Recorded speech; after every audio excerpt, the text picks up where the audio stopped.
Hello, and welcome to this episode of Demystified, as we explore home cooking in a modern world.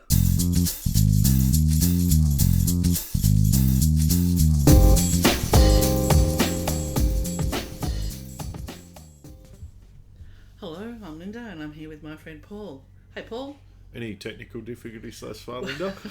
Been here for half an hour and haven't actually recorded anything yet. Surprisingly, I'm still struggling with GarageBand. I like the previous version. After all this time off. I know. Get it together, woman. I know. So how are you, Paul? Good. 2021, kicking it off. Yes, and it feels a little bit like 2020 has rolled over into it, but it's all right. We have been busy. We just haven't been doing things together. No. You've been busy, I've been busy, Joel's been busy. Correct. And we're now back. We're back on track now. Well, we've been doing a lot of little things around cooking with Steam, just not actually any cooking. No, it's sort of been, I've been busy with my job. My proper job. You have a real job. And yes, so now we're sort of getting it back together again. But what we have done in the meantime is, and what you are yet to do, but I'm in, but we're moving. So we are moving right next door to the Preston Market. So which is going to be fantastic. Well, given the location and convenience, there's kind of no excuse not to go and buy some nice ingredients and cook stuff.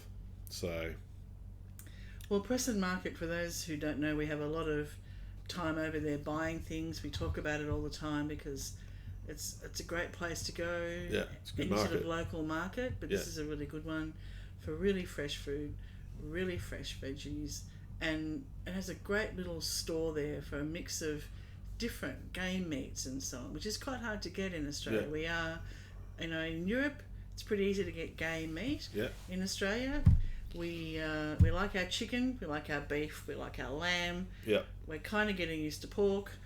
And that's about it. We don't like a lot of other things, but there's big selection. There's a really good selection over there. It's not huge, but it's big enough. So, and it's good. You get to know. I mean, you and I both go there for not work. Like you and I both do our shopping there. But it's good after going for I don't know how long, a while. You get to know which stores you want to go to get what. So I've got my favourites for... See, I don't buy pork from my beef guy. No.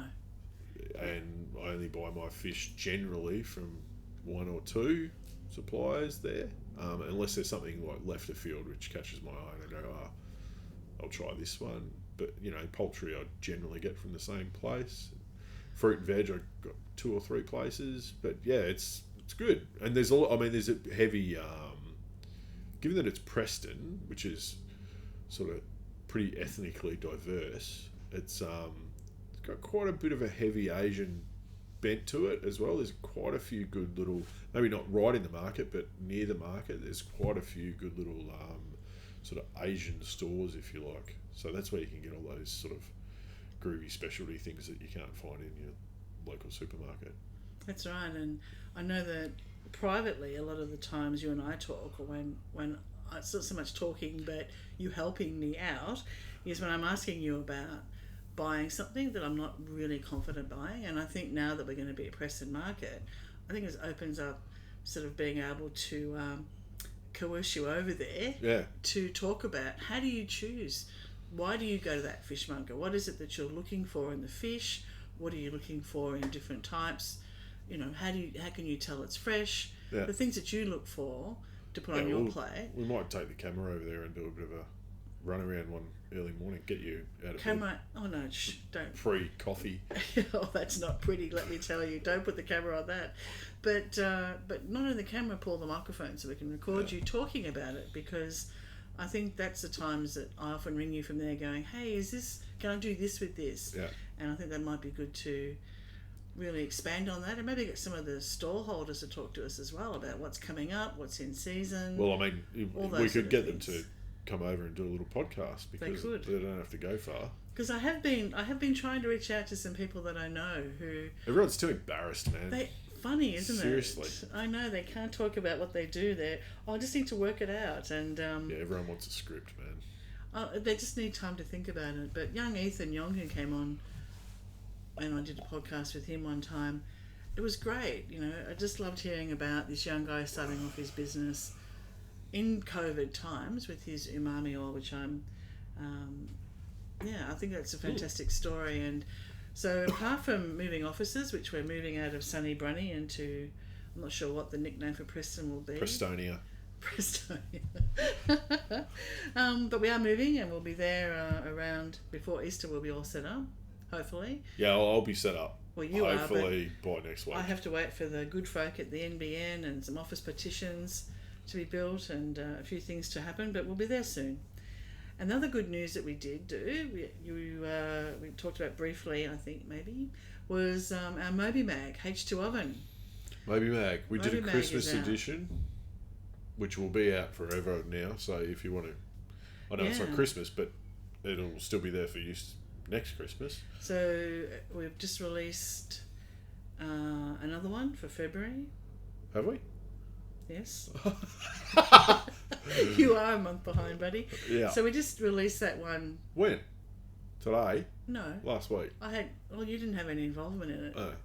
I don't even have a link for it, thanks to that. What? You haven't subscribed? Where's Paul? the proofreading? What's going? Who's doing the proofreading? This one was this was a rush job. Okay. Oh, that's good. That'll encourage people. I know. We'll have really a look. Encourage. No, but I had to. Pitch. I have made a commitment to do it, and so I use content that from the podcast. Yeah. To try and.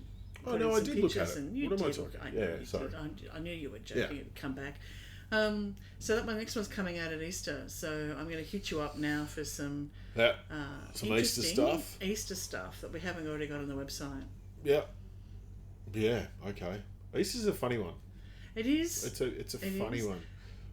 But does my head in a little bit that the supermarkets release Easter buns, hot cross buns. I saw hot cross buns a week after Christmas. Exactly right. I was just going to say that. Like, what is going on with that? A week after Christmas. Like, I was seriously, like, dudes.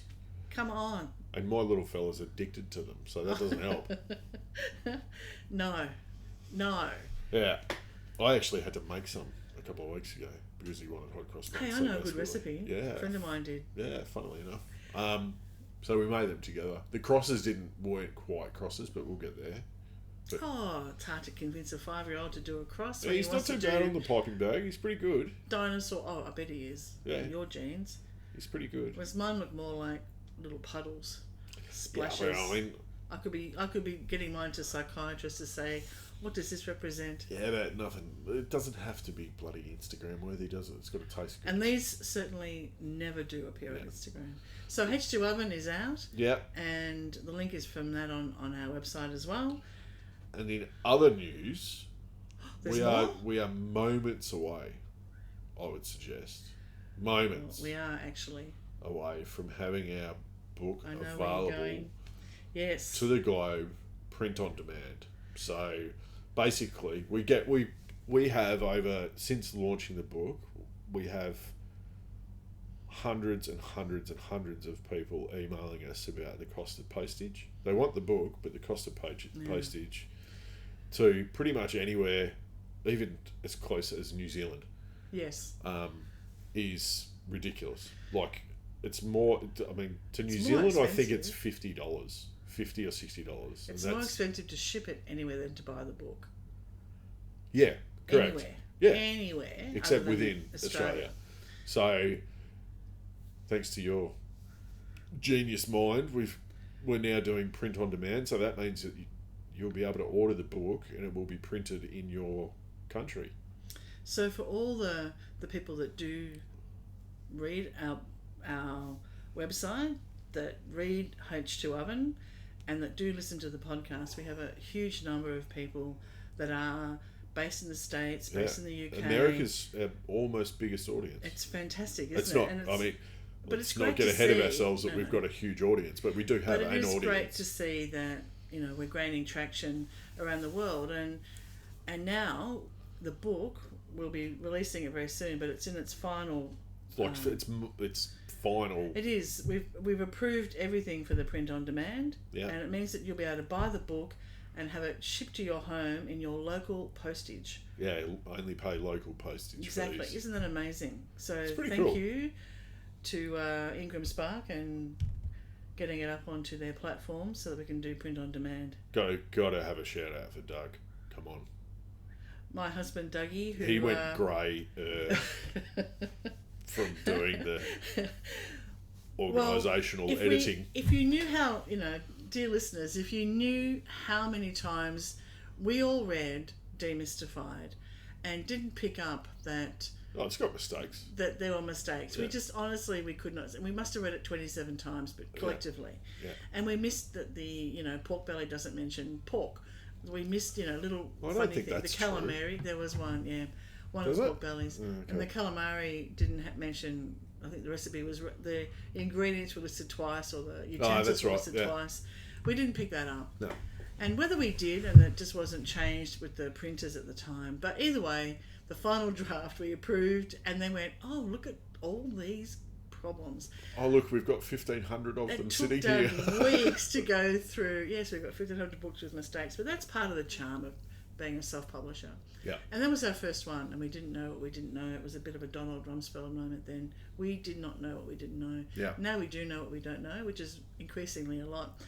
Which is get Doug to do it. Dougie edited it, and it was quite brutal, Paul, with your spelling. I never said I was a good grammatically and or spelling ever. No, and but now it's all okay. So I'm sure we'll find mistakes, but the good thing is now we can fix them ourselves. Well, Yay. if there is a mistake, the cool thing is, if there is a mistake and someone brings it to our attention, we can actually pull that page down for a moment, repair the mistake, put the page back up. Done. And it's fixed. Exactly. So, yes. We are very excited. Yeah. And then now that we've got the process for getting book 1, Demystified, now sorted out on print on demand, and we're down to our last 100 or so books, physical books here. So we really do need this for the Australian market as well. We are now down to the last little bits for book 2. 3 recipes to type in with bad spelling in English. They're not going to appear though. Grammar. The world will not see those, Paul. But then that book 2, Demystified, which we're still thinking about the name. Yeah. I'm thinking it's again demystifying. Still demystified. Still demystified. Demystified 2.0 or 1.1. Yes, we have to look at this, don't we? What will work? If anyone's got any suggestions, there's a follow-up title. It's a follow-up title to Demystified. So there's lots happening, and we just. But we will get back to cooking. We will. We just needed to stop cooking for a little while while we got other things. Well, pull the kitchen apart. Well, you did pull the kitchen apart. Chip it over, put it back together again. And in doing so, maybe, there was a lot of time. You had a small injury to your back. Yep. Which was not good. I don't think it was related to that, but years of chefing probably didn't help. But now that's all fitness sorted. In general. Apart from that, well-being. But now we had to do a lot of things for cooking with steam that didn't involve cooking or talking, and now they're done, or they're just about to be done. So it's going to be a really exciting 2021. We'll get it back on the tutorial bandwagon too for the video tutorials.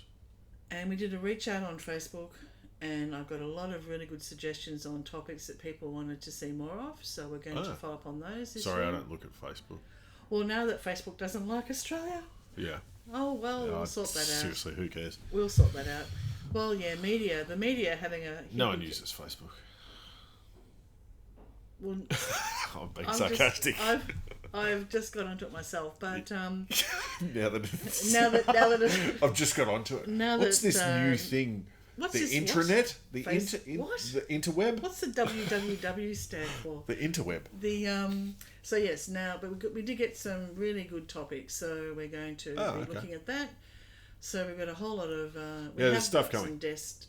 We have got some guest speakers coming up as well. Once we get them to get over their shyness about having this blue Yeti in front of them. We'll get there. You're busting out a few plugs today. Looking for more free stuff. I know. I wish we were getting paid for any of it. But no, it's going to be a really exciting year. I cannot wait, Paul. No, it's going to be good. Get back into the groove. But, yes, Until then, we should actually post some photos of the kitchen. It's nearly done. Not cooking yet. with steam. Not No, yet. but it's nearly done. Yeah. Cool. I actually got a new toy which arrived today. I can't really tell anyone about it just yet, but I'll be putting it into action, just to level up a little bit some stuff if you do happen to be able to vacuum seal things. Well, imagine what you could do if you had a vacuum sealer, Paul. Yes, imagine. Imagine the things that you could do in your combi steam oven on steam. Yeah, so we're gonna dip into that. I know it excludes a lot of people, but we might dip into also what's good about them as well, because they're not just great for cooking and for just the sous vide type cooking. They're actually a whole heap of other uses which people maybe don't know about or don't think about. So, I mean,